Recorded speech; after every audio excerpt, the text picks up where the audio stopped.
Hello and welcome to Nintendo Nostalgia, episode 166. I am your host, Ryan Black, and I am joined by my co-host, Joshua Taylor, and we are back and we are playing with power. Josh, how you doing this week? I'm doing quite well. And yourself? I'm great, man. A little hot up in this recording space, so bear with me. I will make it through. It was a nice hot day out here. I don't know what it was like in Indiana, but I think it was mid-60s or almost 70 here. Yep, it was the 60s here. Sweet. It's my kind of weather. I kind of forgot to turn off the heater up here. That's why it's so hot. Ew. Yeah, I know how that is. Well, it's been an interesting week. We'll get into that with the Radical Rec scene, but I hope that you have been well and avoided all this coronavirus craziness. We have. In my office, there's 7 people in the room I'm in, and 4 out of the 7 of us were sick last week with like a stomach bug kind of thing, and I was one of the survivors. Awesome. So at least so far. Yeah, I've been washing my hands like crazy and lots of hand sanitizer and just trying to keep up with it. We had a couple customers come in that got delayed because they were in countries that had a problem, Italy. And so, yeah, I was just been kind of, I went like on a cleaning spree after that and sanitized everything that I could. So it's kind of crazy. You know, there's talks of like conventions and meetups and stuff being canceled. And we might not have E3 this year because of the virus. And it's just kind of crazy. But, you know, I might not get to go to Japan. We might not have the Olympics. There's just some silly stuff that this is affecting. But, you know, you know, we don't want it to spread. You don't want it to become a worldwide, you know, I guess pandemic. It's already spreading enough as it is. So, and it's killed quite a few people. So it's scary. Yeah, I don't know. It's scary, but I think some people get a little panicky over it. But oh yeah, it's a threat. You know, we've got a couple cases here in Indiana now. In fact, one that's just maybe like 20 minutes north of where I am. Yeah. So it's a little concerning, but I see that you guys don't have testing kits. You're one of two states that don't have them yet. Of course. Yep. But yeah, we're on the alert here. So anyway, enough about this depressing news that's weighing on everybody's mind. Let's get into what we are Radical Rexing about.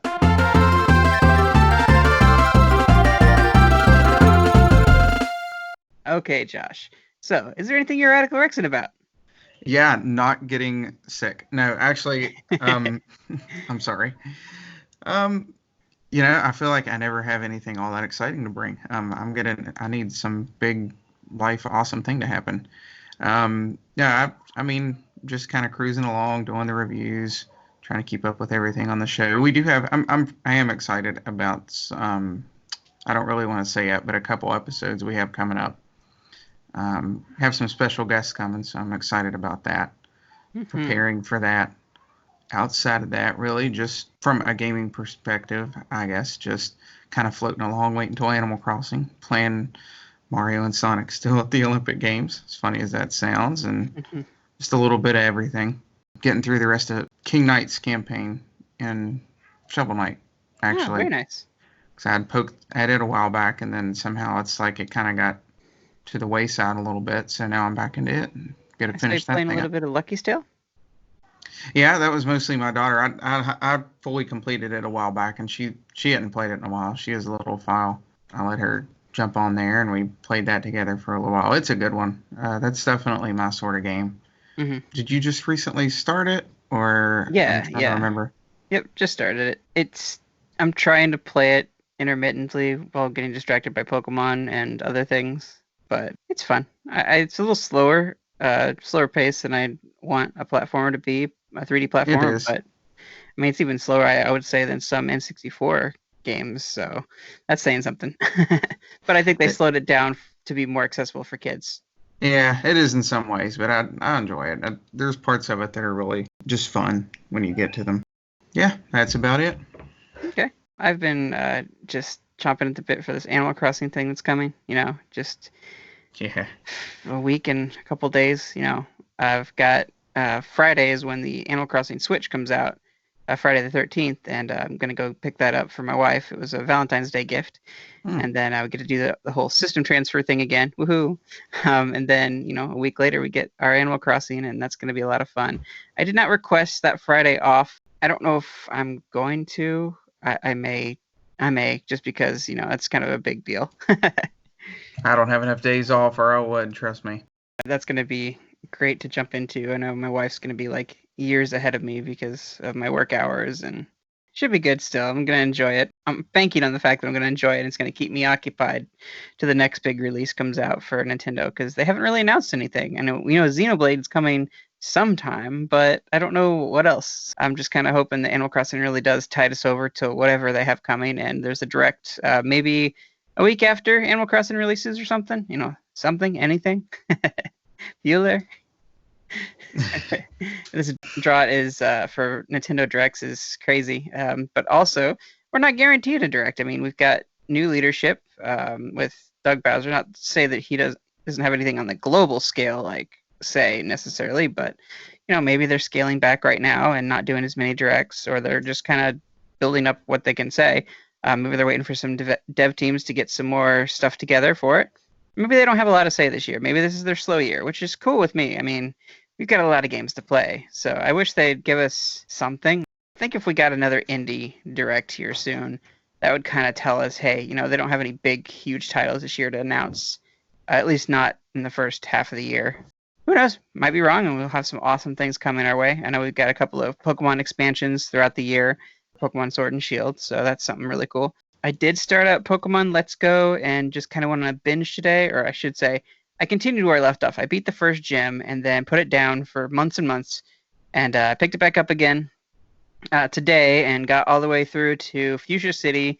I kind of powered through and just went there as soon as I could, just so I could get my Meltan rolling on Pokemon Go, because those are the only two Pokemon I'm missing in Pokemon Home.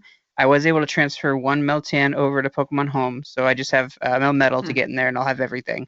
Apparently, you get a really cool color Magearna if you have completed your dex. So I'm excited to get that in there. It's going to take 400 candies, and walking is near impossible to get all the candies. So you have to do this other method where you use this box and you walk like for half an hour. You can catch Meltan every I don't know how long it is.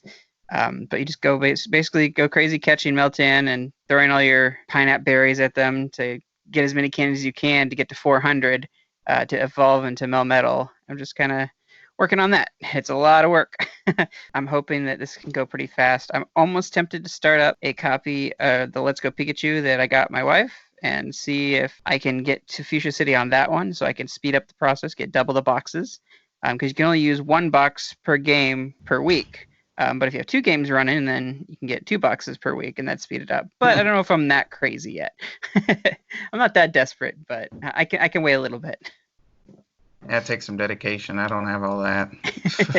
I've been playing a little bit more Pokemon Go as a result. I got Meltan as my buddy Pokemon, and I walked a lot, and I got all the hearts, all 10 hearts on the buddy system yesterday, I believe it was. I ended up going on like a hour-long walk with my dog and just knocked it out, the 3 hearts that you need for the distance traveled. I had a good time with that, and it's kind of anticlimactic. I didn't get anything when I got all 10 hearts, no achievements or anything like that or medals, but still I felt accomplished that I did that. So now I'm just kind of trying to get that grind down to finish up getting that last Pokemon I need for my home.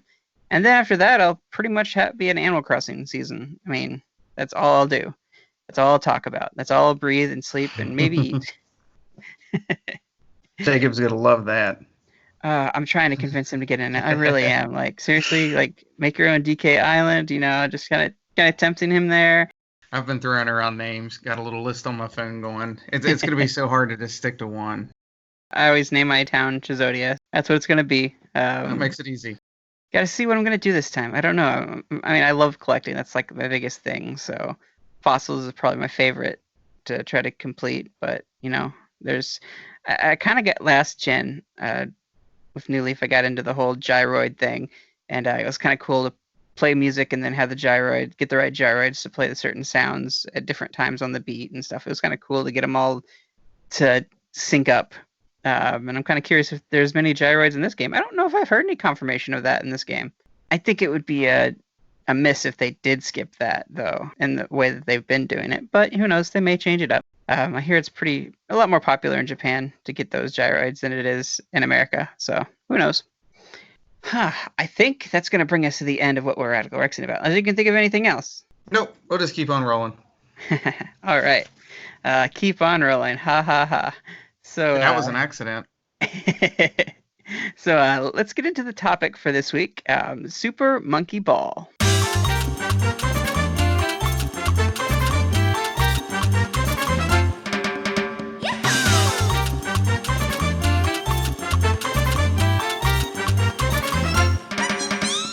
All right, Josh. When was this game released? This game was released in 2001. It looks like, if I remember correctly, September the 14th. Okay, and was that Super Monkey Ball and not Monkey Ball, correct?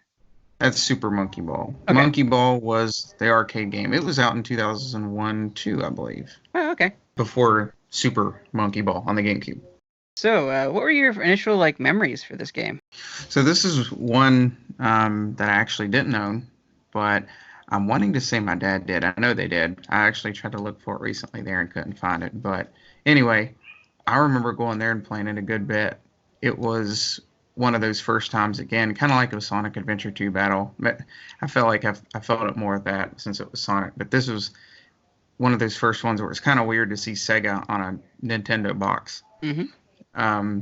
So that was one of the first things I noticed about it. But yeah, it was definitely something unlike anything else I had really played before it. Even now, being 30 years old, I've always loved like the mascot platformer kind of stuff, the 3D platformers. But it's not really that. It's sort of a puzzle game mixed with that. Mm-hmm. It's really hard to describe. Like even to this day, I'm not sure if I could compare it to much of anything else. It's hard to describe the genre it would be a part of. But yeah, I remember it being a pretty good looking game at the time. I think a lot of that still holds up today if you play it, at least on the right TV anyway. Unfortunately, since they don't have an HD version of this one, but yeah, I remember putting a good bit of time into it. It's got a lot of charm to it. The menus, the music, the narrator. It's very unique. I think it still is to this day. So this was Sega's first game on the system, and one of their earliest, if not the first, third-party games when they decided to leave their Dreamcast behind and become a third-party developer. And they converted this over from arcade, and the original arcade had like a banana joystick. I never really got the chance to play it in the arcade at all or find it there. I remember getting it. I can't remember if it was at launch or shortly after. I want to say it was like a rental that I eventually bought. But the extra stuff, the 4-player stuff, the multiplayer stuff is what brought me back to the game. Though my earliest experience with these types of games actually takes me back to when I was a little kid with my grandparents. They had a bunch of these wooden boxes, puzzle boxes with little steel balls in them, and you rolled it around and tried to avoid the holes to get it to the center of the maze. And I loved playing with those as a kid. And so when I heard that there was a video game version of that, I had to get this Super Monkey Ball and play it. And so I rented it first, and then I know I owned it eventually at that point.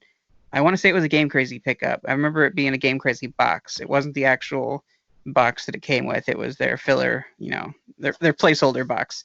But it was really cool to play that type of game in a video space. Just brought back a lot of memories of me as a child playing these old wooden maze games. It was really cool. It's kind of a balancing act. And I remember there was this snake game that I played at our local arcade slash, no, it was called Great Times anyway, kind of like a Discovery Zone or something like that.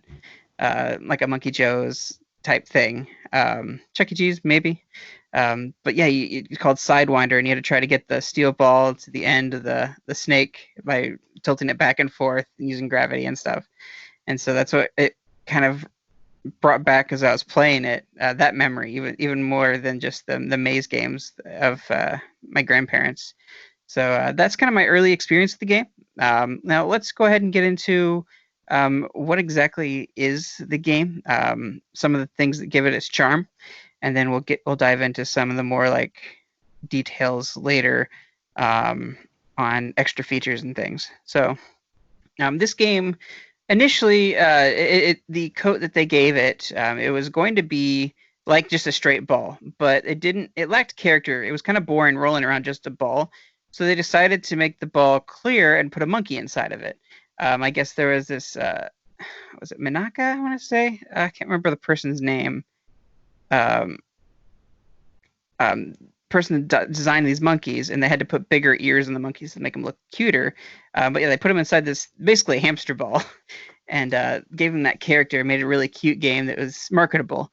And they actually got away with some stuff, or rather they put some stuff in there they probably shouldn't have. The bananas were branded Dole bananas, and I don't think that they had the rights to that, because they actually had to remove that out of when they released the deluxe version of the game.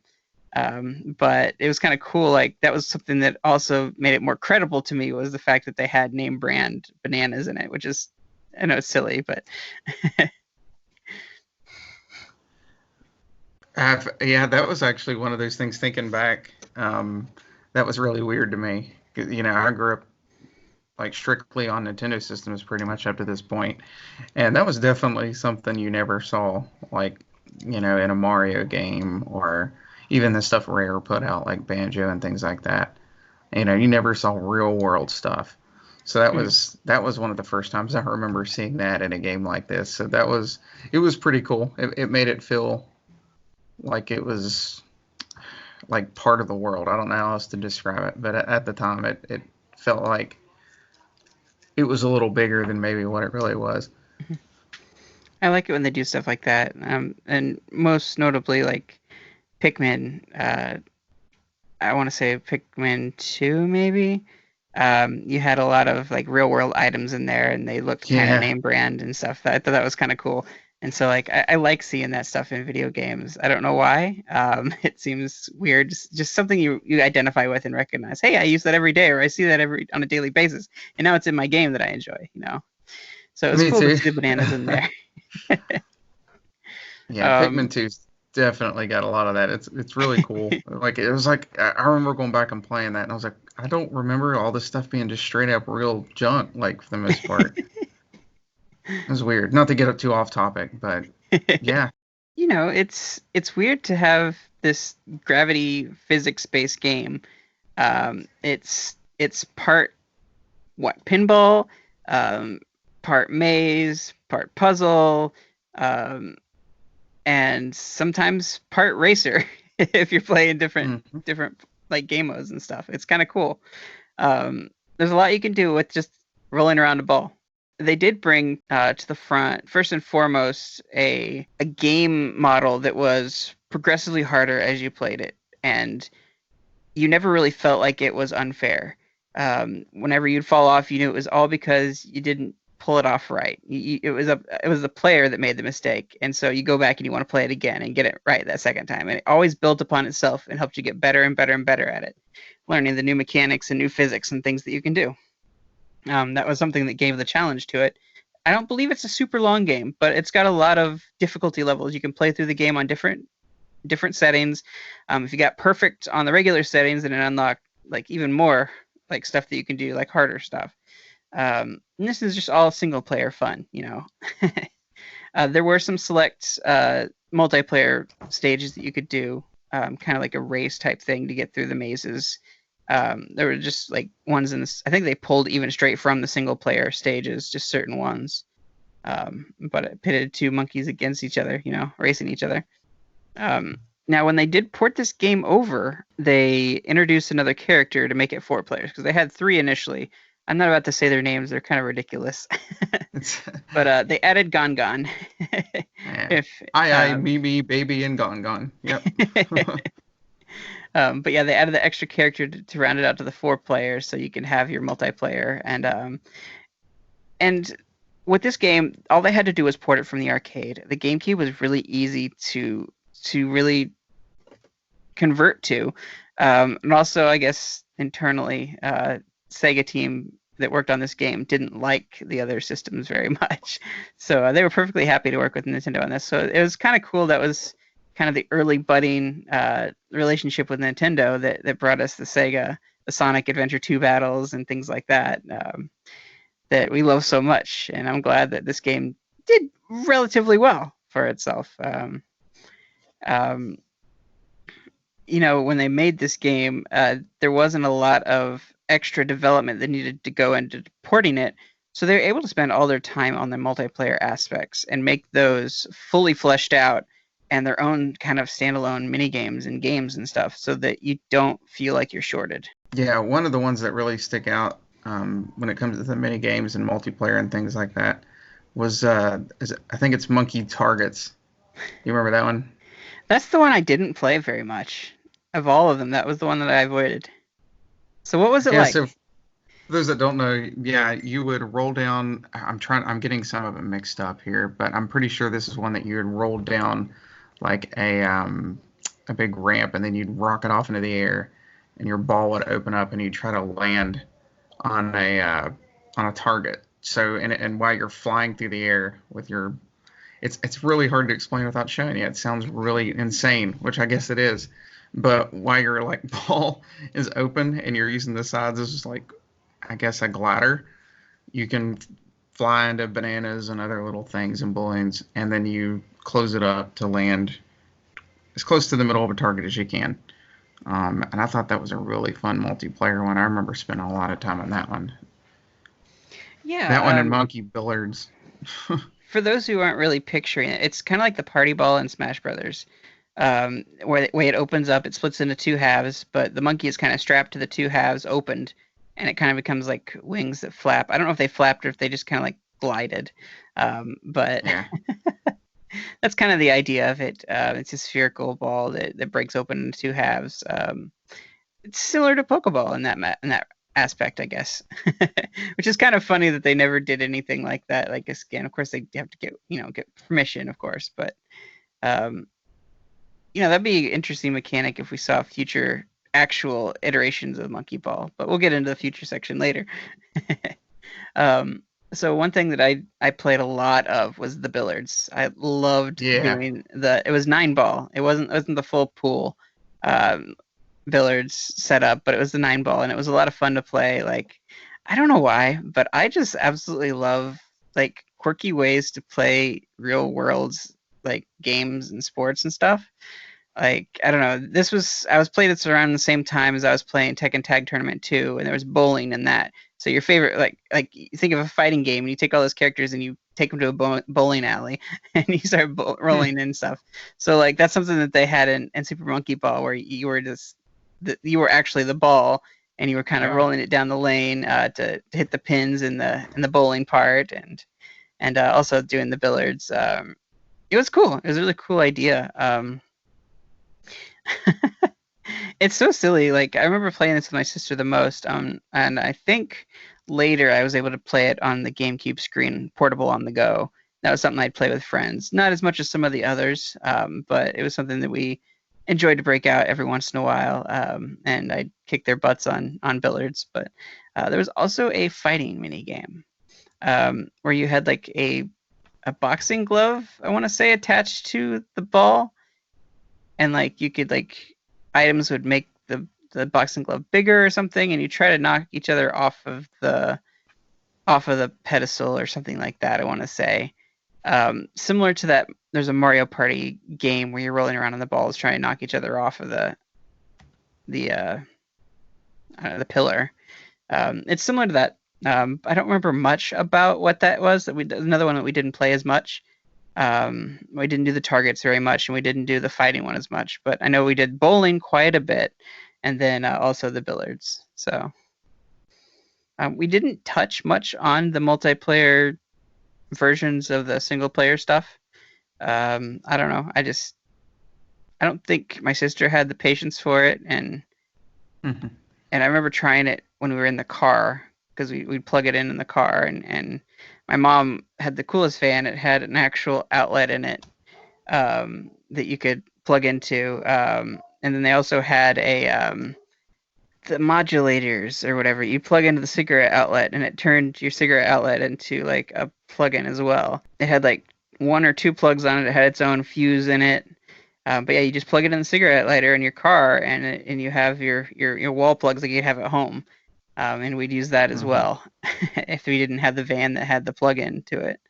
But yeah, we'd play on that GameCube screen, and we'd try to play in the car, and trying to keep a steady go at rolling down the hill and stuff while you're hitting bumps and stuff on the road was not easy. Yeah, this does not seem like the first game I would jump to when playing in the car. Oh, If there was ever a game that required precision with using that joystick, like this would probably be it. The GameCube controller was made very well for that, and it worked really well with it. But no, I wouldn't want to be like driving down the road, running into potholes and stuff. oh. Did you Maybe ever that's play? just in West Virginia. Did you ever play much with a lot of friends, or was it just family?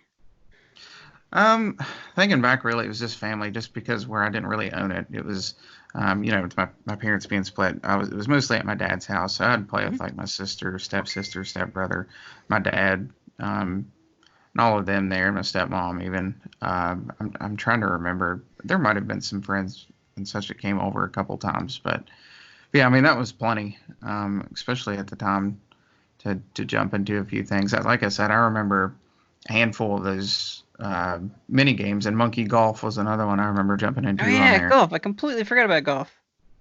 So yeah, there was a good handful of different things to do, and then the main game, of course, is the best part of it. But yeah, the party mode was a good.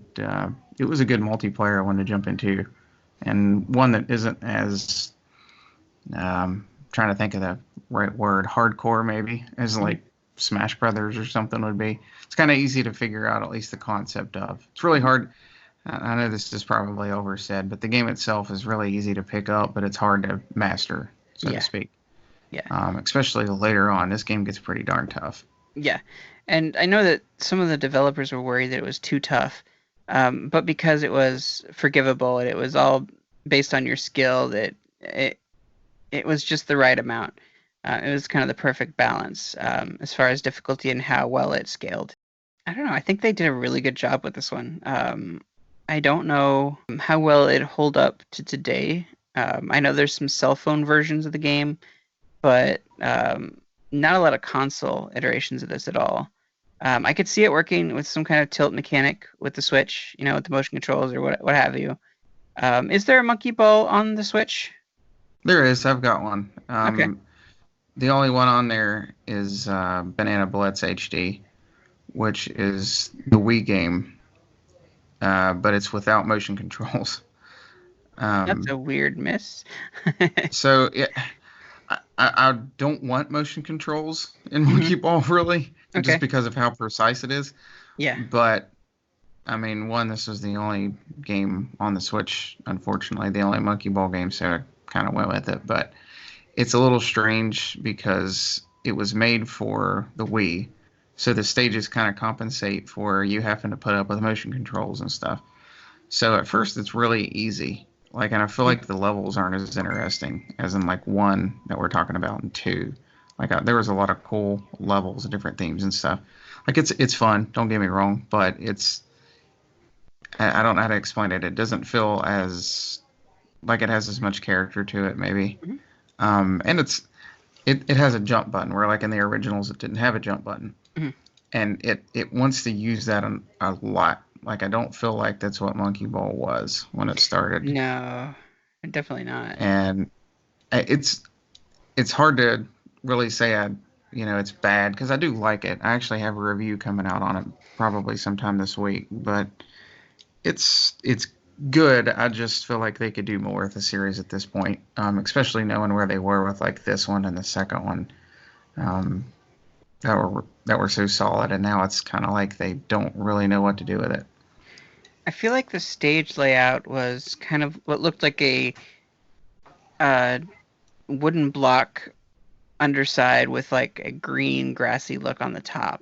Was it checkerboard, like different two-tone green on some parts? I don't Parts of it recall. was, yeah. Okay.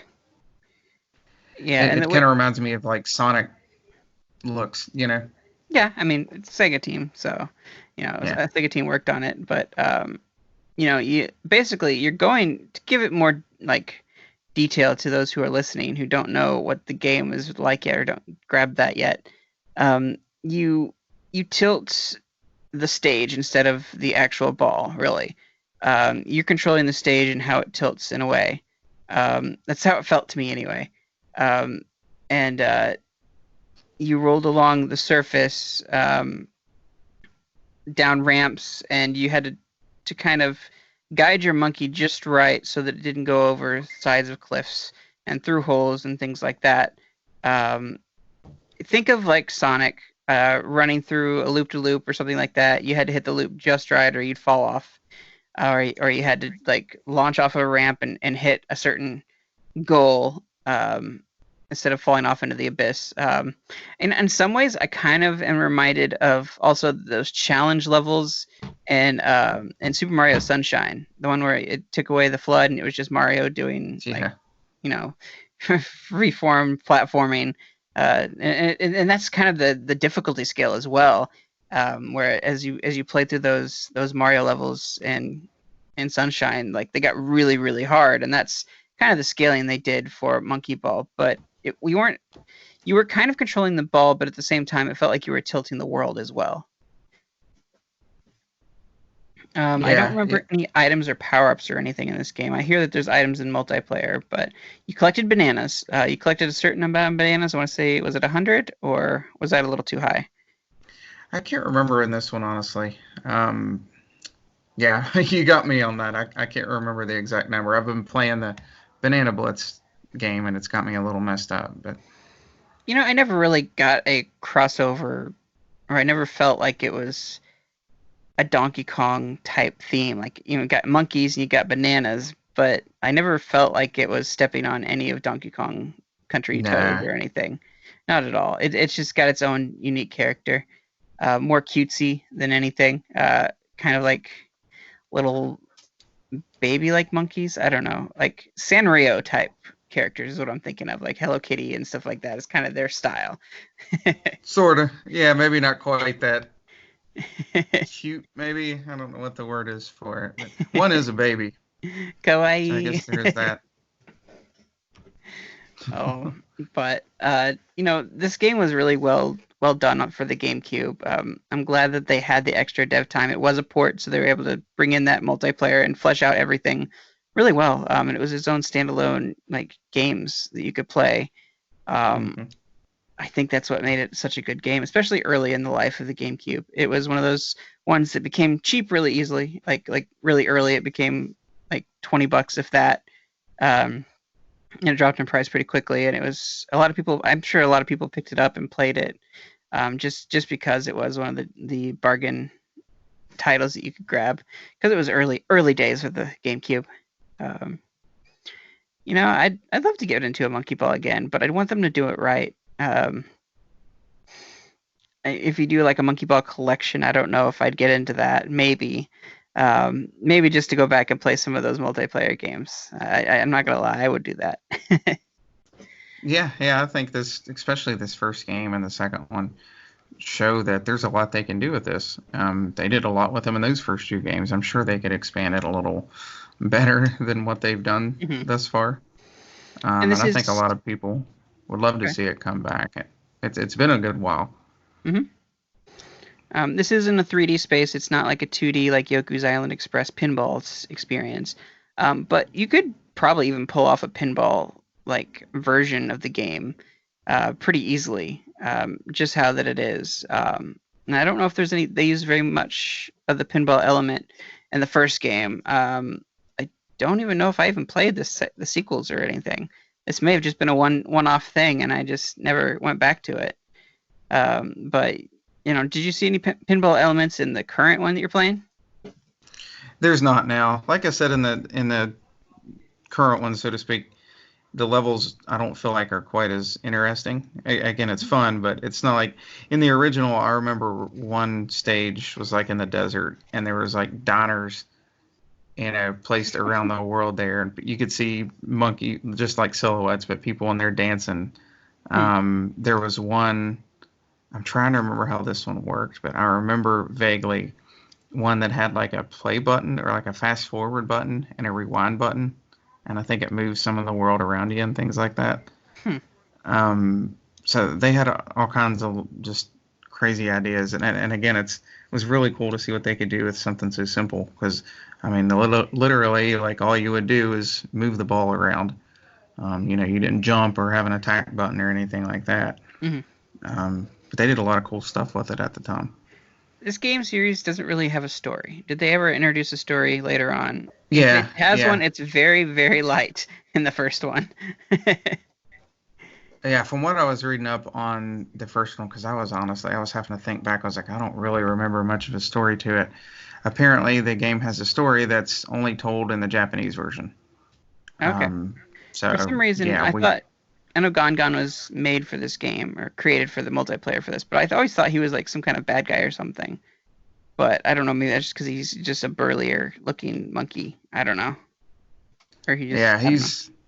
he sticks out. I think he's like, well, that sounds kind of stupid saying it the way I was going to, but I think he's part of some sort of guerrilla group or something. Mhm. I read.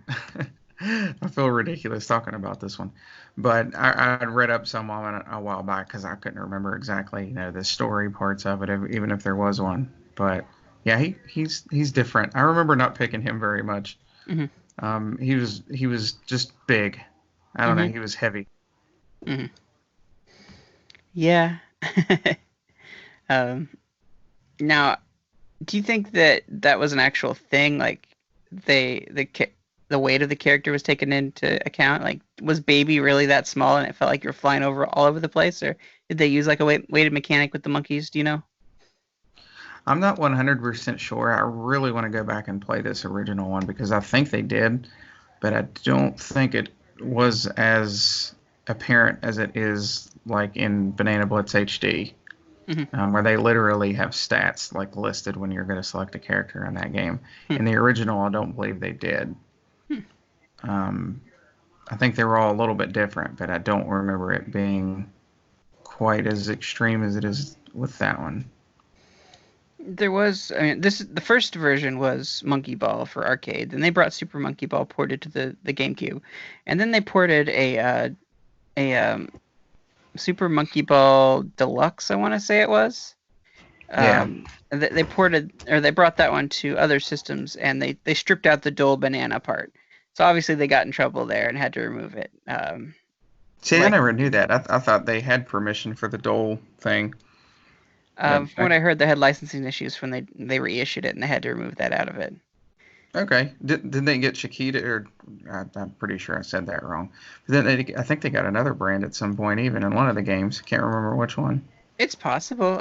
Chiquita could have been that, but I always remember the Dole, Yeah, um, me too. Dole bananas, and I personally like we're talking about bananas, but I think Chiquita over Dole. But I think when I think of Dole, I think of like pineapple juice or pineapples. Yeah, But yeah, it's a weird like random branding on bananas they put in there, and I don't know. I would if I was Dole, I'd be flattered that I'd be put in a video game. But there's what have you? Like maybe they wanted to make some money off of it, and because they didn't, they wanted it taken out. Who knows? How business yeah, works. But Sega did a really good job with this. I'd like to see future iterations of the game. Um, there's a lot they can do with the formula. If they go a story route, it had to be really light. You couldn't really take it seriously, I would say. Though, if in the right hands, they probably could make something really cool out of it. I most likely see it going more of a pinball direction, like a 3D Yoku's Island adventure, but with the monkeys and what have you in the 3D space. That'd be kind of interesting. I could see it more grandiose. This is a very like bare bones basic arcade game at its core, and then they added on the multiplayer after that. So yeah. It definitely shows its roots as an arcade game. Even like with the one I'm playing more now, it feels very arcadey. It's very quick. You can sit down and play a couple levels or play through a world or so and be done with it for, in 10 minutes time and then go back later or whatever. So there's not a whole lot of like cutscenes and things like that. Um, Now, like in this original one, there wasn't, but not to talk about the Banana Blitz HD, I guess too much, but since it is on Switch, um, it has bosses in it as well. Wow, Um, weird. but I don't feel like they're all that great. They're just kind of there. You're Um, fighting them or you're racing them? no, you're fighting them. You're in usually like a little arena, and they have a pretty obvious weak spot, but they're a little clunky where I feel like some of them I start losing a bunch of lives, and it just feels like for goofy reasons. Mm-hmm. Like I'll bounce off of something and it'll Uh-huh. just launch me really far the opposite direction. And Yeah, physics issues. yeah, it gets a little bit weird. So they're not like it. The sound of it, it sounds like a cool idea, but I don't know if I can say they pulled it off wonderfully. It's not It's not. executed well, is what it sounded like. Yeah, yeah, it's not terrible, but it's there. In the right Um, hands, it could be pretty cool. But it sounds like they got away from it gets progressively difficult, but it's your own skill that's put up to it. And if you failed, it's because you messed up on something, not because it was unfair. But it sounds like they've gotten away from that, and things can get kind of unfair with the physics system and everything. yeah, and from what I've heard, actually, they were wanting to bring the original. I don't know if it was like the original and two or how they were going to do it, but I know they were wanting to bring the original um, to like the Switch as an HD version and the other consoles. Hmm. But it was easier to remake Banana Blitz apparently, or to upgrade that one. Hmm. It cost them less resources, Hmm. so they wanted to go with that and see how that sold. I don't know if that's the best idea, considering it's not Yeah. the fan favorite one. You know, But I think I will throw in a banana if they do bring it to Switch and purchase it, though. yeah, oh yeah, if they, I'm not saying you shouldn't, I'm not saying you should completely avoid Banana Blitz HD. I know it's not everyone's favorite, but I think it's good fun. But yeah, if they bring the original, especially if it's like a collection of the original one too, I would definitely pick that up. Um, because there, like I said, there's not really anything else that I think compares to it. It's good fun. It's um, heck, even this one's been a good one, just sort of in between games to Hmm. sit down with. Did they miss the multiplayer in this one? Did they skip out on that? No, it has a party mode. In the original Wii version, there was like 50 mini games, I think, Oh yeah. but most of them relied on motion controls.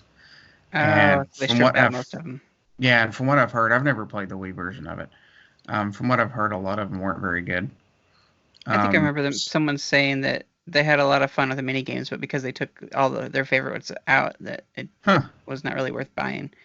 Initial. Supposedly, this one was like the 10 best according to them, but Okay.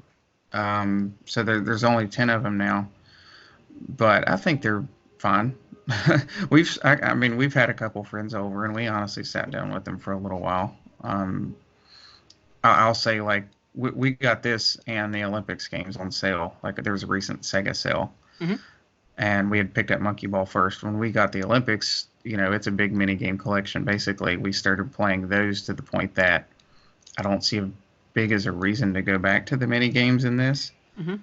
Because they're kind of simple, and some are obviously a little better than others, but they're not too bad. They're fine to have there. Um, yeah, I want to say that is it AA II yeah. II? I want to say that he appeared and he was on the cover of one of the like Sega All Stars or something. Oh yeah, yeah. I He feel was like in he the. was he in a racing game or something, or did they use him in other IPs, Sega like collections or anything? I know he was in Sega and All Stars, whatever it was called. I had them all, but Sonic and Sega All Stars Racing. That was the Wii Um, one, right? yeah, it was on the Wii and the other systems at the time, and he was in it. And he was also in Transformed, Sega All Stars Racing Transformed on the Wii U and all the consoles at that time. That game, by the way, is really good. Um, Was he a background character? Was he an actual racer, or how did they use him in that? he was a racer, and so was Mimi. Huh, interesting. And I think Mimi was in both of them as well, if I remember right. Hmm. Well, if you ever get the itch to play a monkey in a hamster ball game, this is the game for you. Yeah, if you have a GameCube or I'm trying to think of any other way you can even play this. There is that collection Well, for PS2, I think. if you're Donnie Reese, you can hack your Wii U, which I don't suggest you do. But apparently his can play GameCube games. Yeah, if you were looking for like some good old games and you got a GameCube, I would definitely recommend this without a doubt. It's definitely something fun and unique. But yeah, Awesome. Well, I think that brings us to the end of the episode. Guys, we hope you've enjoyed this little chat about the awesome Super Monkey Ball game. This was episode 166. You can find the show at nintendovillage.com/Nintendo Nostalgia on Apple Podcasts, Google Podcasts, and YouTube. You can find us on Facebook at Nintendo NOS, on our Twitter at Nintendo_NOS, on our Instagram at Nintendo NOSIN. Shoot us an email at nintendonostalgiain@gmail.com, and you can always give us a call on the hotline at 317-969-5690. Guys, that brings us to the end of the episode. Thank you so much for listening, and we'll catch you next week. Later, Preston. See you later.